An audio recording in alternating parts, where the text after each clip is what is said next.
علم نور ہے، علم نور ہے، علم نور ہے، علم نور ہے۔ بسم اللہ الرحمن الرحیم۔ انیف قریشی صاحب کا ہم نے چند دن پہلے ایک بیان سنا جس میں وہ کہہ رہے تھے کہ میں باقاعدہ تو بعد میں بیان جاری کروں گا، اور ابھی میں اتنی بات کرتا ہوں کہ میرے سامنے دعوت اسلامی والے بھی آ جائیں، فلاں بھی آ جائے، فلاں بھی آ جائے، شرط میری یہ ہے کہ دعوت اسلامی والے آ جائیں، اور میں اگر صفائی نہ دے سکا تو میں معافی مانگوں گا، نہیں تو میرے بارے میں لکھ کے دیں گے کہ یہ بالکل صحیح العقیدہ ہے۔ تو اس طرح کی باتیں کر رہے تھے، اور یہ بھی انہوں نے بات کی کہ مشاجرات کو جو ہے وہ دعوت اسلامی نے چھیڑا، ہم نے نہیں چھیڑا۔ تو اس بات کا تو ہم نے اس سے پہلے چند دن پہلے کلپ کے اندر، بیان کے اندر ہم نے جواب دے دیا کہ مشاجرات کو چھیڑنے والے خود یہ قریشی صاحب ہیں، اور آج سے 10-12 سال پہلے انہوں نے مشاجرات کو چھیڑا، اور انہوں نے کہا کہ بعد میں ہم بیان جاری کریں گے۔ پھر جناب 2-3 دن ہو گئے ہیں کہ اشتہار آ رہا تھا جی مفتی صاحب نے چیلنج کیا ہے، اور وہ ان قریب ان کا جو بیان ہے وہ اپلوڈ ہو جائے گا، اور مفتیان دعوت اسلامی جو ہیں ان کو وہ چیلنج کر رہے ہیں، ان کو مخاطب کر رہے ہیں کہ آؤ میرے سامنے، معاملہ حل ہو جائے، مسئلہ صاف ہو جائے۔ تو اس طرح حرکتیں یعنی وہ نظر آ رہی تھی۔ اب ہم انتظار کر رہے تھے کہ کیا کچھ اسپیشل وہ بیان جاری کرتے ہیں، تو اب ہم نے دیکھا کہ وہی جو بیان ہے اس کو کاٹ کے اپلوڈ کر دیا گیا۔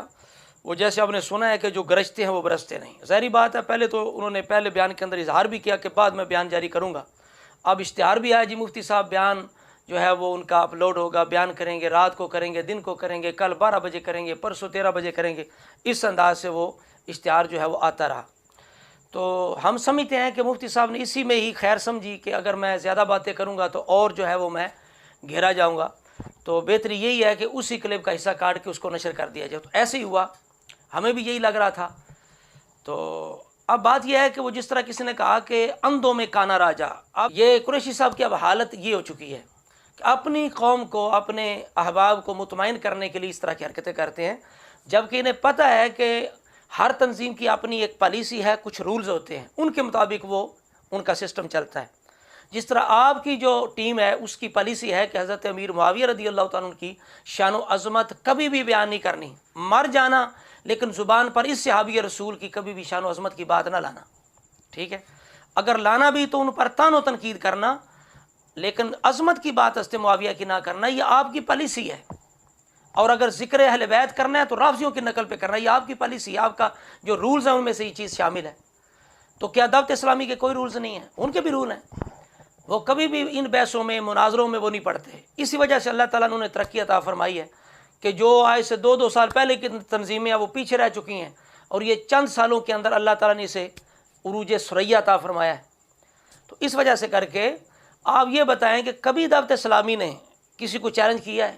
کبھی کسی کو چیلنج کیا ہو تو پھر کیا تک بنتا ہے کہ آپ ان کو چیلنج کریں اور ہوائی فائر کریں؟ آپ کو پتہ ہے کہ جو آپ کو چیلنج کرتے ہیں یا جنہوں نے فوراً آپ کو جو ہے وہ حاضر کر لینا ہے، آپ کبھی بھی ان کے خلاف آپ ایسی بات نہیں کریں گے، نہ ان کو چیلنج کریں گے۔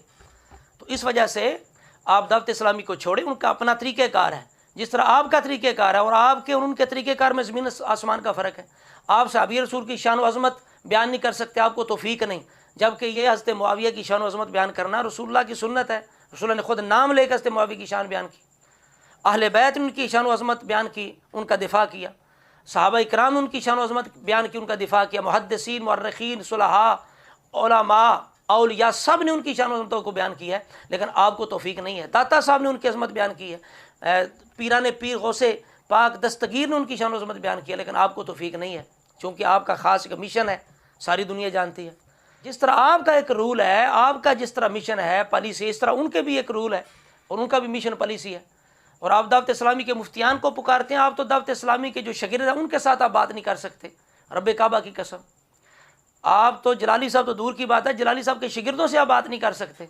آپ کے معاملات اس طرح کے ہیں قریشی صاحب، آپ نے اپنا بھی حساب دینا ہے اور اپنے ساتھیوں کا بھی حساب دینا ہے۔ انہوں نے جو گستاخیاں کی ہیں ان کا بھی حساب دینا پڑے گا، المرء علی دین خلیلہ۔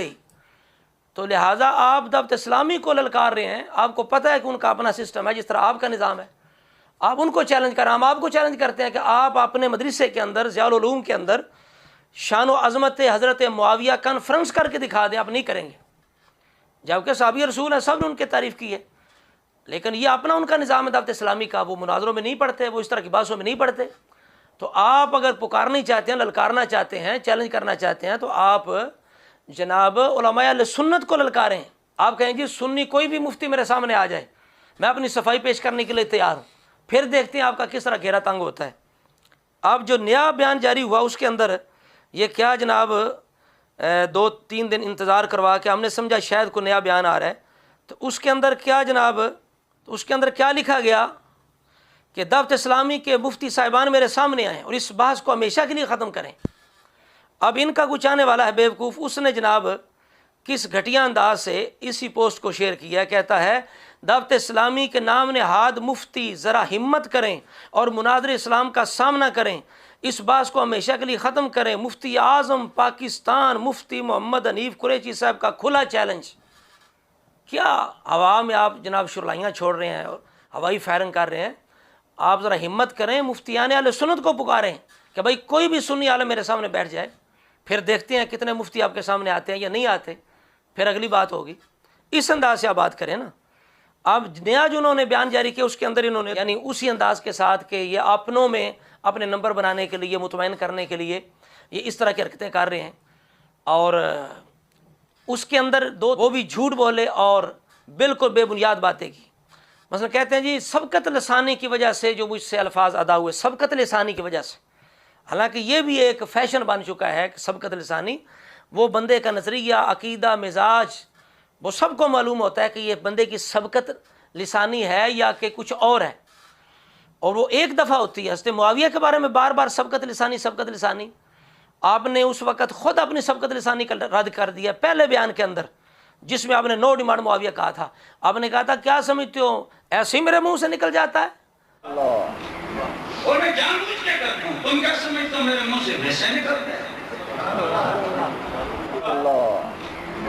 اور میں جان بوجھ کے کرتا ہوں، تم کیا سمجھتے ہو میرے منہ سے ویسے نکلتا ہے؟ اور میں جان بوجھ کے کرتا ہوں، تم کیا سمجھتے ہو میرے منہ سے ویسے نکلتا ہے؟ آپ نے تو اپنا محفوظ عن الخطا ہونا پہلے دن ہی بیان کر دیا کہ میں جو کچھ حنیف قریشی کہے گا وہ ایسے نہیں کہے گا، سمجھائی بات کی؟ تو اس وجہ سے سبقت لسانے والی یہاں بات کہاں سے آ گئی؟ پھر آپ نے کہا بار بار رجوع کر چکے، بتائیے آپ کہاں آپ نے تفصیل بیان کی ہے کہ یہ میری سبقت لسانی ہے اور یہ میرا رجوع ہے؟ آپ دکھائیں، ہم تو کئی دفعہ ڈیمانڈ کر چکے ہیں، مطالبہ کر چکے ہیں، بتائیں کہاں آپ نے اقرار کیا ہے کہ بھئی یہ مجھ سے خطائیں ہوئی ہیں، یہ گستاخیاں ہوئی ہیں، حضرت معاویہ کے بارے میں یہ الفاظ میں نے استعمال کیے ہیں، نہیں کرنے چاہیے تھے، میں اسے رجوع کرتا ہوں، بتائیں، پوری لسٹ ہے آپ کی۔ حضرت عمار صدیقہ کے بارے میں آپ نے جو رسول اللہ پہ الزام لگایا، عمار صدیقہ پر تہمت لگائی، تو کہاں آپ نے رجوع کیا؟ دکھائیں ہمیں کہاں ہے، ہم کو پاگل ہیں یا خواہ مخواہ کو گستاخ بنا رہے ہیں یا آپ کے پیچھے لگے ہوئے ہیں؟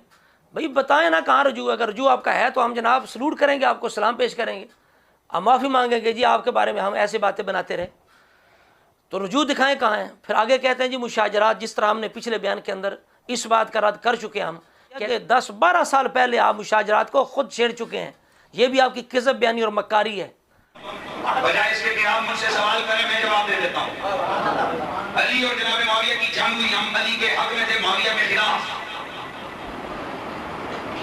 ہمیں نو ڈیمانڈ معاویہ نہیں۔ تو ممبر رسول پہ بیٹھ کے، مسجد کے اندر بیٹھ کے بندہ جھوٹ بولے اور قوم سے فرار کرے تو یہ زیادتی ہے، پھر بندہ اپنے آپ کو مفتی بھی کہلوائے۔ اور اگلی بات کیا کہتے ہیں جی ہم نے اعلیٰ حضرت کی زبان میں الفاظ میں ہم نے وضاحت کی تھی مشاجرات صحابہ کی، ہم کہتے ہیں یہ بھی بالکل جھوٹ ہے، کذب بیانی ہے۔ آپ نے جو کچھ کہا وہ اعلیٰ حضرت کے الفاظ ہیں، بتائیے کہاں اعلیٰ حضرت نے یہ کہا کہ بھئی وہ خطا پر تھے بے خطا نہیں تھے، وہ خطا پر تھے بے خطا نہیں تھے، یہ کہاں اعلیٰ حضرت نے کہا ہے؟ کہاں اعلیٰ حضرت نے لکھا ہے کہ حضرت معاویہ کی غلطی ہے، حضرت معاویہ نے یہ غلطی کی کہ حضرت امیر المومنین کے سامنے تلوار لے کے آگے؟ اعلیٰ حضرت کے الفاظ کہاں ہیں؟ ہاتھوا برہانکم ان کنتم صادقین۔ کذب بیانیاں مسجد میں ممبر پہ بیٹھ کے آپ نے کہا کہ عائشہ صدیقہ نے کہا مجھے حدیث یاد آ گئی رسول اللہ کی کہ عائشہ وہ دن کیسا ہوگا کہ حوض کے کتے تم پہ بھونکیں گے، جان لینا علی حق پہ ہوگا۔ یہ اللہ نے کہاں لکھا ہے؟ کہاں؟ پوری جناب تمام کتابوں کے اندر اہل سنت کی جیسی بھی کتابیں ہیں، کوئی ضعیف حدیث ان الفاظ کے ساتھ دکھا دیں، آپ کو توبہ کی توفیق ہوئی۔ آپ نے کہا جی کئیوں نے اس خطا کو خطائے معصیت کہا ہے، کئیوں نے منکر اتحادی کہا ہے، بتائیے کس نے معصیت خطا کہا ہے؟ یعنی حضرت معاویہ کی خطا کو کس نے معصیت کہا ہے؟ اہل حضرت کا موقف کیا ہے؟ اہل سنت کا موقف کیا ہے؟ اور اگر خطا اجتہادی منکر بھی ہو تو اس کا معنی کیا ہے؟ کیا لوگوں کو سمجھانا چاہتے ہیں؟ یہ انداز ہے مشاجرات سمجھانے کا یا اہل سنت کا عقیدہ یہ ہے جو آپ نے بیان کیا، جتنے الفاظ آپ نے بیان کیے؟ حضرت عائشہ پر جب وہ آپ کے کتے جب وہ پھونکے جب وہ جا رہی تھی تو آپ نے فرمایا مجھے حضور کی حدیث یاد آ گئی. انہوں نے فرمایا تھا عائشہ وہ کیسا دن ہوگا جس دن وہ آپ کے کتے تجھ پر بھونکیں گے. یہ حدیث صحیح ہے. وہ آپ کے کتے تجھ پر بھونکیں گے. تو یاد رکھنا جب تو آپ کے کتے تجھ پہ بھونکیں تو یقین کر لینا علی حق پہ ہوگا. حضرت معاویہ نے امیر المومنین خلیفہ وقت کے خلاف آپ نے کھڑے ہو کے تلوار اٹھائی.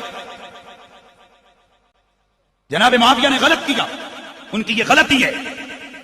اہل سنت و جماعت کے عقیدے کے مطابق بعض نے اس کو خطائے معصیت قرار دیا اور بعض نے اس کو خطائے منکر اجتہادی قرار دیا. علی حق پہ تھے اور میرے مولا علی کے مقابلے میں آنے والے خطا پر تھے. وہ بے خطا نہیں تھے، وہ خطا پہ تھے.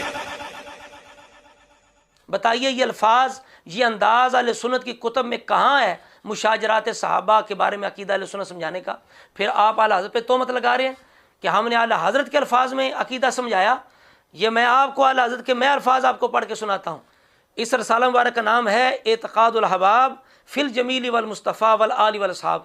اس کے اندر اعلیٰ حضرت کے آپ الفاظ سنیں کیا ہیں. آغاز فرماتے ہیں، یعنی صحابہ کی بات کرتے ہو، کہتے ہیں ان سب کو بالاجمال ہم پرلے درجے کا بر اور متقی سمجھتے ہیں اور تفاصیل احوال پر نظر حرام جانتے ہیں. تفاصیل احوال پر نظر حرام جانتے ہیں. نو ڈیمانڈ معاویہ کا نعرہ نہیں لگاتے. یہ اعلیٰ یہ کہہ رہے ہیں جو فعل کسی کا اگر ایسا منقول ہوا جو نظر قاصر میں ان کی شیان سے قدرے گرا ہوا ٹھہرے اسے محمل حسن پر اتارتے ہیں. آپ تو کہہ رہے تھے کہ صحابہ معصوم نہیں ہیں یا اہل سنت معصوم سمجھتے ہیں، ان سے گناہ ہوئے، پھر آپ گناہ گننے لگ گئے، پھر کہتے ہیں کہ ان کی ایسی بات بیان کریں تو وہ گستاخی ہو جاتی ہے. جناب ایک بڑی عجیب بات ہے کہ صحابہ کرام کے حوالے سے مثلا اگر ایک سید زادہ یا کوئی بھی ہے وہ روایات میں مشہور چیزیں بیان کرتے ہیں، آپ اس کو گستاخ. آج تو یہ معاملہ بڑا عجیب ہو گیا. ایک آدمی کوئی روایت بیان کرتا ہے، کہتا ہے جی فلاں کتاب میں یہ بات کرے، وہ صحابہ کا گستاخ ہو گیا. او بھائی اگر میں روایت بیان کرنے کی وجہ سے گستاخ ہوں تو بخاری گستاخ کیوں نہیں ہے جس نے وہ روایت لکھی ہے؟ امام نسائی ہے جن محدثین نے وہ روایت لکھی ہے، پھر وہ گستاخ کیوں نہیں ہے؟ گستاخی تب ہوتی ہے کہ جب آپ وہ لفظ بول کر غلط کمنٹس کرتے ہیں، وہ صحابی کو ڈیگریڈ کریں، آپ صحابی کے لیے معاذ اللہ برے بھلے لفظ کہیں. یہ تو ہی اگر آپ نفس مسئلہ بیان کرنے کے لیے روایت بیان کر رہے ہیں اس میں کوئی حرج نہیں ہے. اور پھر اگلی بات یہ ہمارے یہاں ایک بڑا عجیب و غریب معیار بن گیا ہے. یہ عملاً ہم کہتے ہیں کہ شیعوں کا عقیدہ ہے جی کہ امام معصوم ہوتے ہیں. ویسے ہم کیا کہتے ہیں؟ شیعوں کا عقیدہ ہے امام معصوم ہے. عملاً سنی بھی معصوم مانتے ہیں صحابہ کو. وجہ یہ کہ اگر کوئی نکی جی گل ہو صحابی ایسی بات کر سکتا ہے، وہ کیڑا تو استدلال ہے بھائی صحابی کیوں نہیں کر سکتا؟ کیا حضور کے زمانے میں کئی لوگ جو صحابی کی لسٹ میں تھے، حضور کے ساتھی تھے، ساتھ چلتے پھرتے اٹھتے بیٹھتے تھے، کیا وہ مرتد نہیں ہو گئے؟ خود کاتب وحی تھا ایک جو کتابت وحی کرتا تھا، وہ مرتد ہو گیا. پھر کئی صحابہ پہ حدیں نہیں لگائی حضور نے. شراب نوشی پہ دیگر جتنے بھی قابل گرفت امور تھے ہاتھ نہیں کاٹے گئے. وہ جس عورت فاطمہ کا ہاتھ کاٹا گیا قبیلے کی، وہ کون تھی؟ بولو نا، صحابیہ ہی تو تھی. تو اس لیے صحابہ سے کوئی بھی ایسا کام ہو سکتا ہے جو گناہ والا ہو. آپ کا انداز اعلیٰ حضرت کا لہجہ، آپ کا تیور یہ ایک جیسا ہے. اچھا آگے کہتے ہیں جی کہ اور اللہ کا سچا قول رضی اللہ عنہم سن کر آئینہ دل میں زنگ تفشیش کو جگہ نہیں دیتے. دیکھیے اعلیٰ حضرت کے کیسے خوبصورت الفاظ ہیں. کہتے ہیں رسول اللہ علیہ السلام حکم فرما چکے اذا ذکر صحابی فامسکو، جب میرے صحاب کا ذکر آئے تو باز رہو. کہتے ہیں ناچار اپنے آقا کا فرمانے علی شان اور یہ سخت وعیدیں ہولناک تحدیدیں سن کر زبان بند کر لی. آپ فرماتے ہیں ہم نے زبان بند کر لی، ہم نے نو ڈیمانڈ نہیں کہا. آگے کہتے ہیں اور دل کو سب کی طرف سے صاف کر لیا، جان لیا کہ ان کے رتبے ہماری عقل سے ورا ہیں، پھر ہم ان کے معاملات میں کیا دخل دیں؟ ان میں جو مشاجرات واقع ہوئے ہم ان کا فیصلہ کرنے والے کون ہیں؟ ہم کون ہے فیصلہ کریں؟ کہتے ہیں ہاشا کہ ایک کی طرفداری میں دوسرے کو برا کہنے لگیں یا ان نظاموں میں ایک فریق کو دنیا طلب ٹھہرائیں، بلکہ بالیقین جانتے ہیں وہ سب مسالے دین کے خاصگار تھے، دنیا کو چاہنے والے نہیں تھے. یہ نہیں کہ جناب مشاجرات کے نام پہ آپ یہ کہیں کہ معاویہ نے غلطی کی تھی، جناب معاویہ کی غلطی ہے، یہ انداز اعلیٰ حضرت کا، یہ الفاظ اعلیٰ حضرت کے ہیں، آپ اعلیٰ حضرت پہ الزام لگا رہے ہیں۔ آگے آپ فرماتے ہیں جس کے اجتہاد میں جو بات دین الہی و شرع رسالت پناہی صلی اللہ علیہ وآلہ وسلم کے لیے اصلح و انسب معلوم ہوئی اختیار کی، یعنی انہوں نے جو کچھ کیا جو دین کے لیے بہتر سمجھا وہ کیا۔ آپ کہتے ہیں گو اجتہاد میں خطا ہوئی اور ٹھیک بات ذہن میں نہ آئی۔ اب اگلا جو جملہ اعلیٰ حضرت کا وہ آپ کے لیے تیغ مسرور سے کم نہیں، قیامت سے کم نہیں۔ آپ تو اچھل رہے تھے نا کہ جو دونوں کو حق پہ کہے وہ ناسبی ہے، جبکہ آپ کے عبد القادر شاہ نے یہ کہا ہے کہ دونوں حق پہ تھے۔ جو شخص یہ کہے کہ حضرت علی بھی حق پہ تھے اور ان کے مقابلے میں آنے والے حق پہ تھے، وہ خارجی اور ناسبی ہے۔ امیر معاویہ امیر معاویہ رضی اللہ عنہ جو جنگ ہوئی ہے ہاں اس کڑے لوگ حق پر سن دونوں حق پر تھے۔ کیوں حق پر تھے؟ حق اصل میں اس کا دار و مدار ایمان ہے۔ ان کو اس لڑائی کی بنیاد پر کسی نے کافر بھی کہا ہے؟ جب تک کافر نہ ہو اہل باطل میں سے نہیں ہوگا۔ صدیوں سے خارجیوں اور ناسبیوں کا عقیدہ ہے کہ علی بھی حق میں اور ان کے مقابلے میں آنے والے بھی حق میں، غلط ہے۔ اب اعلیٰ حضرت کا جملہ سنیں، آپ کہتے ہیں ہم نے اعلیٰ حضرت کے الفاظ میں مشاجرات کو بیان کیا ہے، عقیدہ اہل سنت مشاجرات کے بارے میں۔ اعلیٰ فرماتے ہیں لیکن وہ سب حق پہ ہیں، وہ سب حق پہ ہیں، گو اجتہاد میں خطا ہوئی لیکن سب حق پہ ہیں۔ اجتہاد باطل نہیں ہوتا، حق ہی ہوتا ہے۔ اجتہاد میں خطا بھی حق ہوتی ہے، باطل نہیں ہوتی۔ تو پھر یہ کہنا جی ناسبیوں کا طریقہ ہے، ہاں کوئی یہ کہے کہ تلی خطا پر تھے، یا ہم یہ نہیں کہتے کون جناب خطا پہ تھا، تو وہ ناسبیت ہے۔ لیکن اس معنی میں دونوں کو حق پہ سمجھنا کہ باطل پہ کوئی نہیں، یہ سنیت ہے۔ سمجھ آ رہی بات کی؟ آپ کہتے ہیں ان کا حال بے عین ہی ایسا ہے۔ کبھی آپ نے اعلیٰ کے یہ الفاظ استعمال کیے ہیں، یہ بھی پڑھ کے سنایا کبھی کہ اعلیٰ کن الفاظ اور کس انداز میں یہ ان کے مشاجرات کے بارے میں اہل سنت کا عقیدہ بیان کر رہے ہیں۔ کہتے ہیں ان کا حال بیان ایسا ہے جیسا فروع مذہب میں ابو حنیفہ شافعی کے اختلاف، نہ ہرگز ان منازعات کے سبب ایک دوسرے کو گمراہ فاسق جاننا، نہ ان کا دشمن ہو جانا، کہ نہ کوئی فاسق ہے نہ کوئی دشمن ہے۔ بس جس طرح شافعی اور ابو حنیفہ کا اختلاف ہے تو حضرت معاویہ حضرت علی کا اختلاف، طلحہ زبیر عائشہ صدیقہ کا اختلاف ایسے ہی تھا۔ یہ نہیں کہ ممبر پہ بیٹھ کے کہیں وہ خطا پر تھے، بے خطا نہیں تھے، معاویہ نے غلطی کی، یہ ان کی غلطی تھی، ان کی خطا کو خطا معصیت بھی کہا گیا ہے، منکر اجتہادی بھی کہا گیا ہے۔ پھر عائشہ صدیقہ پر الزام لگانا، جھوٹ بولنا، تو یہ انداز اعلیٰ حضرت کا، یہ الفاظ اعلیٰ حضرت کے ہیں جو آپ نے بولے ہیں۔ تو کذب بیانیوں سے، مکاریوں سے کام نہیں چلتا۔ مہربانی کریں، آپ واقعی مخلص ہیں تو سیدھے ہو کے آئیں، سیدھے ہو کے۔ یہ فراڈ، یہ چکر بازیاں، یہ گول مگول انداز چھوڑ دیں مفتی صاحب، اس طرح کام نہیں چلے گا۔ سمجھ آ رہی بات کی؟ اس وجہ سے اب سیدھا سیدھا کہیں بھائی کہ اگر کسی کو مجھ پر اعتراض ہے تو میدان میں آئے، کوئی بھی مفتی آج میرے سامنے بیٹھ کے بات کر لے، اس انداز سے بات کریں آپ کرنا چاہتے ہیں۔ ورنہ ہم نے کہا تھا کہ آپ جناب صرف اپنے مدرسے میں شان و عظمت حضرت معاویہ کانفرنس کر لیں، ہم جناب ساری باتیں چھوڑ دیں، ہم رجوع سمجھیں گے۔ یا آپ جلالی صاحب کو، آپ تکلیف تو جلالی صاحب سے زیادہ ہے، بار بار ہر بیان کے اندر آپ وہ اپنا جناب تندہ جلانے کے لیے آپ ضرور وہ بات لاتے ہیں، جلالی صاحب کو درمیان میں ضرور لاتے ہیں۔ تو جناب آپ ان کو مخاطب کریں، ان کے شاگردوں کو مخاطب کر لیں۔ اس وجہ سے کر کے مہربانی کریں، اہل سنت کے اندر امن قائم رہنے دیں۔ اور آپ واقعی طاعت چاہتے ہیں، مخلص ہیں، تو پھر سیدھے طریقے سے اصول کے ساتھ بات کریں، وہ بات کریں جو بات کرنے والی ہے۔ تو دعوت اسلامی کا اپنا نظام ہے، جس طرح آپ کا اپنا نظام اور پالیسی ہے، اس طرح ان کی بھی اپنی پالیسی ہے۔ جس طرح آپ اپنے مدرسے میں، اپنی محفلوں میں، مسجدوں میں حضرت امیر معاویہ کی شان و عظمت کے حوالے سے کانفرنس نہیں کر سکتے، یہ آپ کو توفیق نہیں ہوگی۔ تو دعوت اسلامی کا تو جو سسٹم ہے یا رولز ہیں وہ تو حکمت کے تحت ہیں، جس کی وجہ سے اللہ تعالیٰ نے انہیں اتنی ترقی عطا فرمائی کہ وہ جھگڑوں میں، معاملات میں وہ نہیں پڑتے۔ وہ بس اگر کوئی ان سے خطا ہو جائے تو وہ دیر نہیں لگاتے، بالکل رجوع کر دیتے ہیں، جس طرح امیر اہل سنت نے رجوع کر دی اور انہوں نے کہا بھائی یہ الفاظ جو ہیں یہ ہم نے، اگرچہ ان کے اندر کوئی خرابی نہیں ہے لیکن امت کی خیر خواہی کے لیے ہم پھر بھی ان کو چھوڑتے ہیں، آئندہ ہم یہ ادا نہیں کریں گے۔ ان کا تو انداز یہ ہے، صاف ستھرا شفاف ان کا معاملات ہے۔ رہا یہ کہ میں نے یہ نعرہ لگایا تھا بے گناہ بے خطا، تو اس میں میری مراد یہ تھی کہ خطا معصیت سے سیدنا امیر معاویہ رضی اللہ تعالیٰ عنہ محفوظ ہے، خطا اجتہادی اس سے مراد نہیں تھی، لیکن بعض لوگوں کو اس میں غلط فہمی ہو گئی۔ تو اس نے خیر خواہ امت کے جذبے کے تحت یہ نیت میں نے کی ہوئی ہے کہ انشاءاللہ آئندہ یہ نعرہ میں نہیں لگاؤں گا، اگرچہ اس نعرے میں شرعی گرفت نہیں ہے، الحمدللہ۔ دعا اللہ رب العزت ہمیں ہر طرح کی گمراہی سے بچائے۔ فتنوں سے نجات عطا فرمائے. السلام علیکم.